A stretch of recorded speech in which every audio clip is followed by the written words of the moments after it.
Bismillahirrahmanirrahim. Assalamualaikum warahmatullahi wabarakatuh.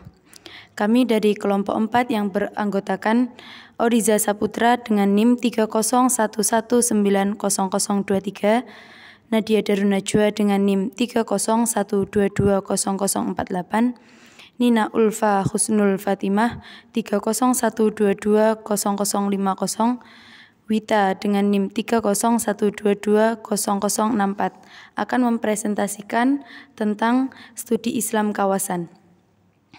Baik, yang pertama yaitu studi Islam kawasan. Studi Islam kawasan adalah kajian yang nampaknya bisa menjelaskan bagaimana situasi seperti itu bisa terjadi. Karena fokus materi kajiannya tentang berbagai area mengenai kawasan dunia Islam dan lingkup peranata yang ada di dalamnya dicoba diurai di dalamnya. Mulai dari pertumbuhan, perkembangan, serta ciri-ciri karakter atau the typical character sosial budaya yang ada di dalamnya, termasuk juga tentang faktor-faktor pendukung bagi munculnya berbagai ciri dan karakter perbedaan serta pertumbuhan kebudayaan di masing-masing kawasan dunia Islam. Sehingga secara formal objek studinya harus meliputi aspek-aspek geografis, demografis, historis, bahasa, serta berbagai perkembangan sosial dan budaya. Kemudian asal-usul Islam studi kawasan yaitu seiring dengan berkembangnya ilmu-ilmu sosial antara tahun 1980-an dan 1990-an seperti ilmu politik, sejarah, sosiologi, dan antropologi sosial, para ahli di bidang ini telah mempublikasikan beberapa isu dan persoalan penting tentang topik-topik mengenai etnik dan nasionalisme.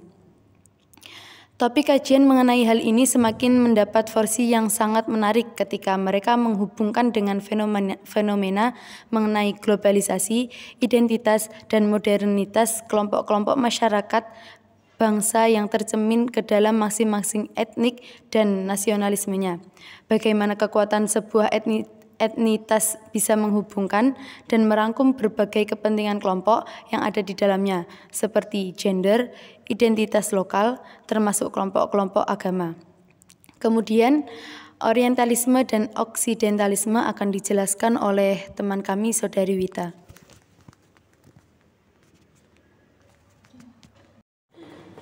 Untuk selanjutnya, yaitu orientalisme dan oksidentalisme.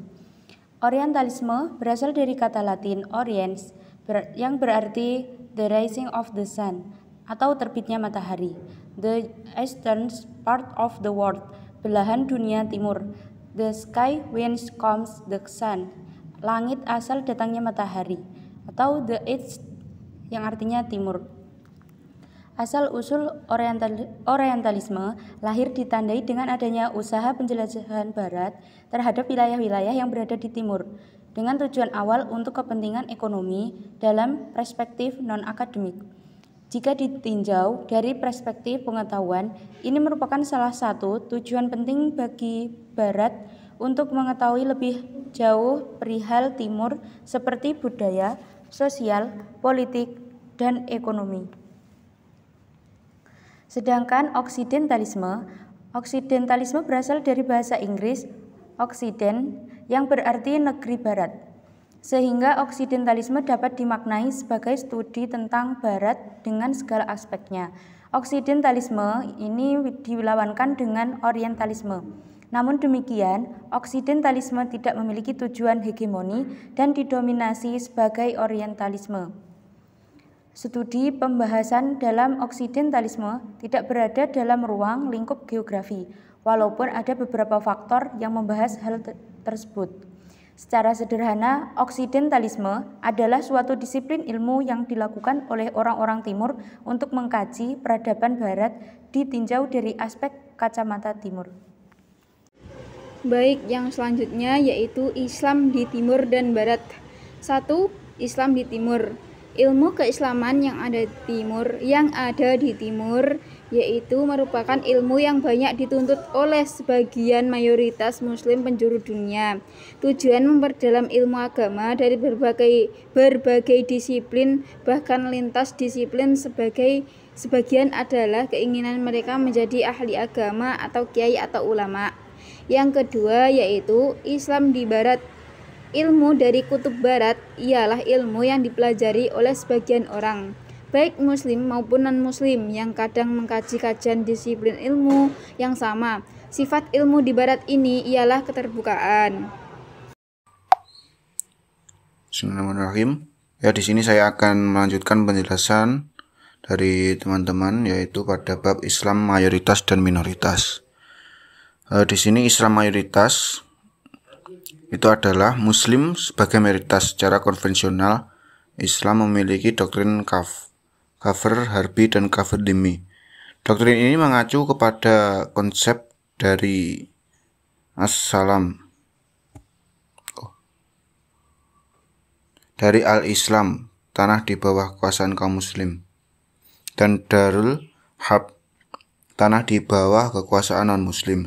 Doktrin ini belum banyak berubah secara prinsip sejak 15 abad yang lalu, meskipun sebagian sarjana muslim terkemuka seperti Yusuf Qaradawi memberikan penekanan pada toleransi terhadap minoritas agama. Selanjutnya yaitu Islam minoritas. Dhimmi adalah minoritas non-muslim dalam suatu negara Islam dalam status dilindungi al-himayah dengan perlakuan yang berbeda dengan pemeluk Islam.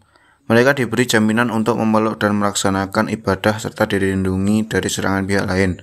Sebagai imbalannya, mereka wajib membayar upeti atau jizyah dengan menaati peraturan dalam negara Islam. Namun, mereka dibebaskan dari kewajiban bela negara karena alasan ideologis dan tidak memperoleh hak yang sama untuk menduduki jabatan-jabatan strategis tertentu. Mungkin sementara itu yang dapat kami sampaikan dari kelompok 4. Kurang lebihnya kami mohon maaf. Wassalamualaikum warahmatullahi wabarakatuh.